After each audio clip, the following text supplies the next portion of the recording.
Welcome, everyone, to another episode of Salt Air. I am your host and Salt Community Manager, Janae Andrus.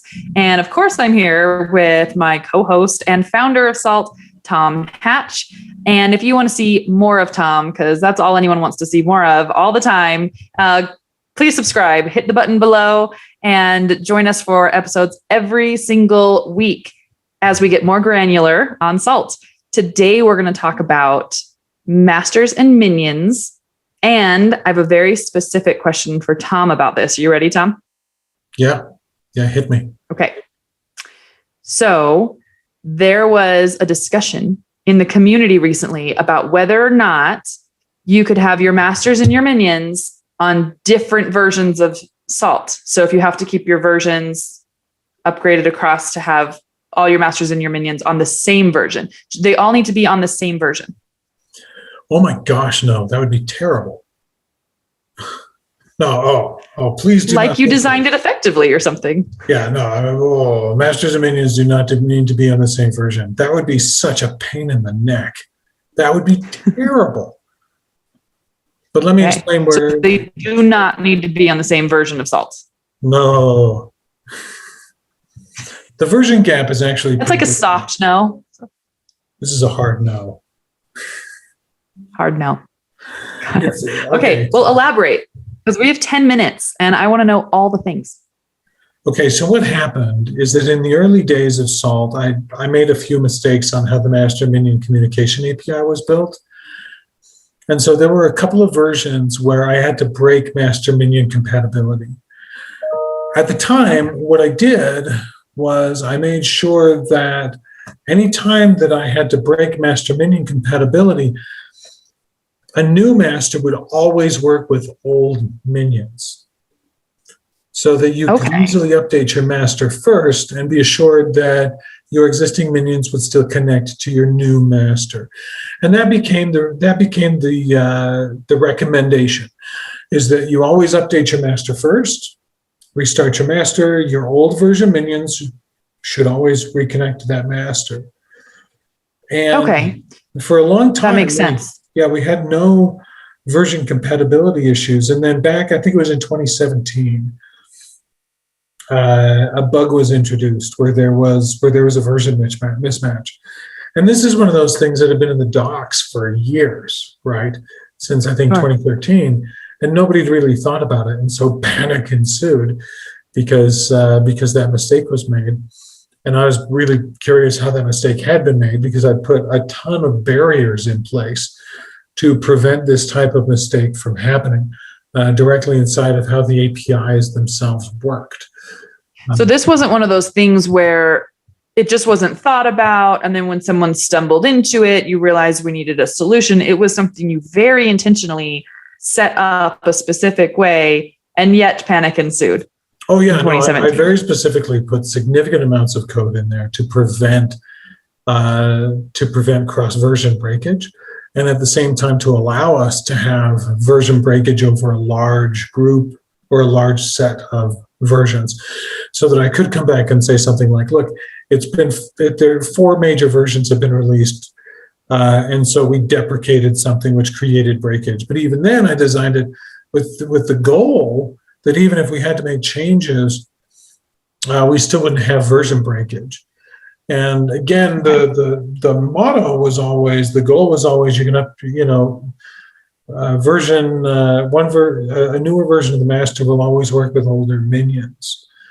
Does it work in reverse? So if you have your minions on an updated version and your masters not on an updated version, but on an older version, is that an acceptable configuration? That is an acceptable configuration.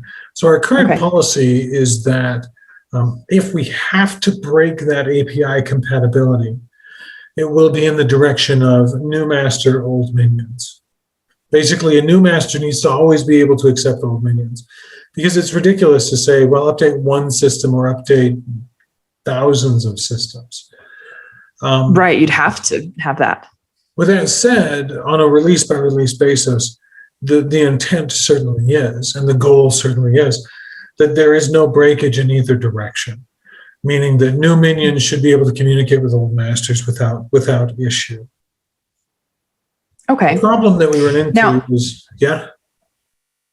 Go ahead. The problem we run into is what? I need to know. Yeah, well, I mean, the problem that we run into is that every now and then in the past, since there has occasionally been a breakage or a bug, you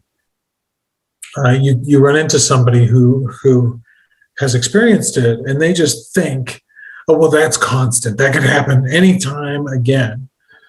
No, I mean, that was a point release bug, and I'm sorry, we fixed that in a point release as quickly as we could. And we try really hard to not let that happen. Any bug can happen. That's what bugs are. That's why we have very extensive testing and very extensive validation of code that goes in. I mean, that's true of bugs, in computers as well as in life, right? No, you can get pest control all day long, but you're going to find a spider. Bugs happen. Oh yeah, tell me about it. So yeah, you're always open to there being a problem, but we feel extremely confident that if you update your master first and then your minions, you're going to be fine. We're designed with that in mind because we feel that is the cleanest way to roll out new updates anyway. Mm-hmm. And that our intent is that version compatibility between master and minions is stable across versions, at least for a reasonable gap, or the gap of how long they are supported. If we have a version that's no longer supported, we're not going to guarantee that, say, a version that is completely deprecated is going to work with a new master. And we're not going to make that guarantee because we're not supporting that version. Therefore, we are no longer testing that version connects. Logically, though, if we follow the rules we have laid out, that the master is not going to remove any of its API endpoints, and that if it does, it's going to be able to compensate for that or reroute that removal. That means that technically you should still be able to run a crazy old minion on a new master, but we don't guarantee it if that minion version is no longer supported. Okay, so that leads me to the question I was going to ask earlier, which is, while it is set up so that you can have compatibility with masters or minions that are on older versions, how do you feel about people operating Salt on older versions? Is that a security issue? Is that an issue in Salt performing? Do you encourage people to keep their versions up to date? What are your thoughts on that? Oh, I certainly encourage people to keep their software up to date. Thank you. I just wanted you to say it. Oh, definitely. Maintaining software is a complicated thing, and we can only maintain so many versions back. One. Two, there are security issues that we routinely find and repair. Salt is a very large, extremely widely used piece of software, and therefore it is aggressively audited for security issues. Something that we're very grateful for. And I'll take the opportunity to say something I like to say a lot.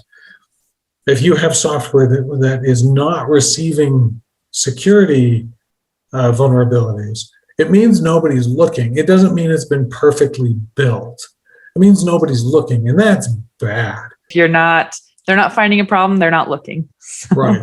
Because there are security issues, and it's incredibly difficult to write software without having security issues. And when you talk about large-scale software projects, they're going to be in there.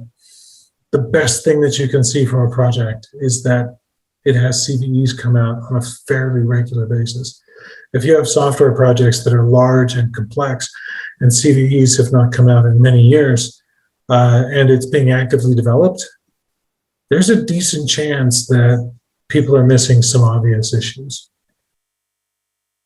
That's a great point. So my 3 takeaways from this: 1, you can have your masters and your minions on different versions. Absolutely. But 2, keep your versions up to date if you can. And 3, don't panic if you see a software have CVEs come out, because it just means someone's looking. That's about wrap it up. A lot of CVEs come out for a lot of software every day. I'm glad that our security researchers are on top of that. No, that's perfect. Tom, once again, it was fun to pick your brain. And if you guys would like to hear me pick Tom's brain some more, be sure to subscribe. And of course, as always, for all things Salt Project related, go to saltproject.io and we'll catch you next week. Thanks. Adios.